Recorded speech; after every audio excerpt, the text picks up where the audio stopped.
இல்லை நீங்கள் இப்போது 1973லேருந்து அவர் கட்சியில் இருக்காருன்னு சொன்னீங்க, நீங்கள் சொன்னீங்க. நான் 73ல் திண்டுக்கல் பை எலெக்ஷன் போதே எம்ஜிஆர் கூட டூர் போனேன். பெரியகுளம், வத்தலகுண்டு, அது எந்த ஏரியாலையும் இப்படி ஒரு ஆளை கண்ணிலே பார்த்ததில்லை. கண்ணிலே பார்த்ததில்லை. இவர் எப்போ வெளியே தெரிய வராருன்னா 92ல் வந்து நான் ஒரு நிகழ்ச்சிக்கு பெரியகுளம் போயிருந்தேன். அப்போ தான் இவரை வந்து கண்ணிலேயே பார்க்குறேன்.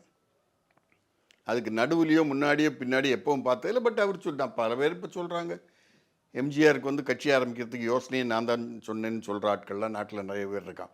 ஆகையால் அந்த கணக்கில் வச்சுக்கலாம். தலைவர் இறந்த பிறகு இவர் வந்து இவர் கடையிலிருந்து டீ கடையிலேருந்து வெளியே வந்து ஜானகி அம்மா கூட போய் இணைஞ்சாருன்னு நினைக்கிறேன். அவங்க அதிமுக ஒரு பிரிவாக நடத்தின போது அப்போ வந்து அவங்க அணியில் போடியில் வந்து ஜெயலலிதா அம்மா நின்ற போது அவங்கள எதிர்த்து வந்து வெண்ணிராடை நிர்மலா நிறுத்தினாங்க. அந்த வெண்ணிராடை நிர்மலாவுக்கு இவர் வந்து ஏஜெண்ட்டாக இருந்தார். அப்படி வந்து வந்திருக்கலாமே தவிர 73ல் இருந்த 72ல் இருந்தே இவருக்கு, அதாவது கேகேஎஸ்ஆர்லாம் வந்து தலைவர் கூட கட்சியில் சேர்ந்து 77 எலெக்ஷனில் நின்று ஜெயிச்சவர் சாத்தூரில். ஆகையால் சொல்கிறது 1000 சொல்லிக்கலாம்.